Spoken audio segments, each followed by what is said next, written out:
I just got asked to smoke a bunch of ribs for a funeral, and I wanted to give you some tips and tricks that I learned on how to smoke meat for a big group. And no, this isn't a paid gig. I'm putting a couple of gold stars on the karma board on this one, and for a guy that really wanted to have barbecue at his funeral, that's the kind of thing that I can get behind and want to support. The first tip is a really important one, and that is you have to have a plan. You might think that smoking 1 rack of ribs is about the same as smoking 6, but there's a huge difference in time and preparation and process. And so what you need to do is create a plan that has a schedule so you make sure you do the right things at the right time so you get the things done just like you need to. So with that, let's get into making the ribs. There's nothing worse than making a change of plans on game day, so stick to what you know and you're going to be fine. And I assume they bring over some St. Louis cut ribs, but they brought over baby backs that are similar but cook a little bit differently. Most ribs come with a membrane on the bottom you need to remove, but the butcher did that for me. I'm not too particular about trimming ribs, and I use the hangy-dangly method.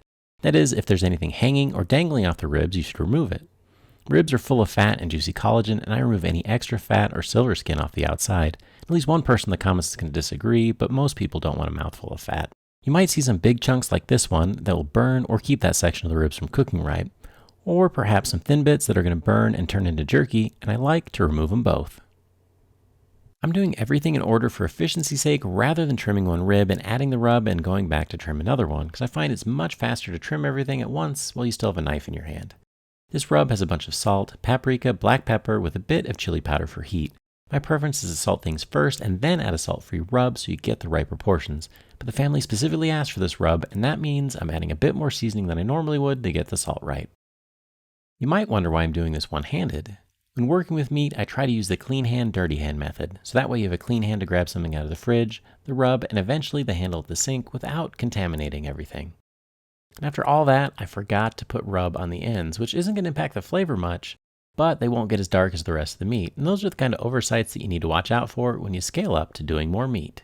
I prefer the flavor of charcoal and wood, but the family loves their pellet grill, and I wanted it to taste close to home. However, I made sure that the pellet grill had preheated to 225 degrees Fahrenheit for a bit to get through the initial Puff the Magic Dragon stage and get to the cleaner smoke before getting them on the smoker, and that'll ensure a cleaner taste. You need to make sure that you have enough capacity on your grill or on your smoker. Those manufacturers, they tend to embellish how much food you can actually fit on there. They'll say 37 burgers when in reality you might only be able to fit 24. In this case, 6 racks of ribs was a pretty tight fit, but I had already mapped it out on the grates and I knew that when it came time, I'd be able to throw them on there. It's a really bad surprise to have your smoker all ready to go and find out that you don't have enough room. You need to make sure that you give yourself just a little bit of a buffer in case things take longer, because the reality is they're going to take longer than you think. I did a test cook with only 1 rack of ribs the night before. They were St. Louis cut and they took about 5 hours from start to finish. But when I did these baby back ribs, they took even longer, and I knew that would happen because the more meat, the more food that you put in your smoker, the longer it's going to take, and that's just physics. All of that meat is absorbing heat. It's going to lower the temperature inside of the pit and increase the humidity, which is going to slow down the cooking process a bit, so you need to give yourself that buffer so you don't get caught short. It's a good idea to move the ribs around occasionally to make sure they don't stick to the grates, and it's always a bummer if you leave the hard-fought bark behind. After about 3 hours at 225 degrees Fahrenheit, I'm looking for a bit of pullback on the ribs where you can see the bones, and that's a really good sign that they're ready to wrap. People have all kinds of things that they put in the wrap, but I prefer just a bit of honey. It's going to give them some sweetness without turning into meat candy. Meat side down is the way to go so that way all the juices rehydrate the meat. Take a bit of care when wrapping it to avoid poking holes in the foil, so that way you can keep all the moisture next to the ribs. And ideally, you'd use 2 layers in case you poke a hole in one. After that, the assembly line continues where you add some honey, wrap them in foil, and then put them out on the smoker.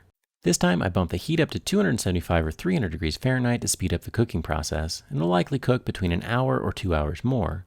The ribs are done when they get nice and tender, and you can test that by picking them up with tongs. If they're done, the meat should crack but not split in two. Another good method is to use your temperature probe or a toothpick. If it's done, it'll go in with almost no resistance. If you like to sauce your ribs, pour some on and then put it in the smoker for another 15 minutes or so it'll set and thicken. I had a delivery window between 5:30 and 6, and so what I did is I wanted to give myself a little bit more time, get everything ready by 5 o'clock, and that gives me a full hour in case anything goes wrong, and that even had my buffer time in there. But things did take longer than I expected, and a couple of those racks of ribs weren't done until 5:50, but luckily they lived just a couple of minutes from my house, and so it was a pretty quick delivery. I got them there right at 6 o'clock, just as that last rack of ribs finished. Putting your ribs in a cooler is a great way to keep them warm until you're ready to eat them. Packed well, they should be good for 2 or 3 hours, and despite running behind, these ribs turned out great and were a big hit for the family. After cooking all of those ribs, I made a really big mess in my pellet grill, and if you want to learn how to clean your pellet grill the way that I do, I created this video to show you how to do it step by step.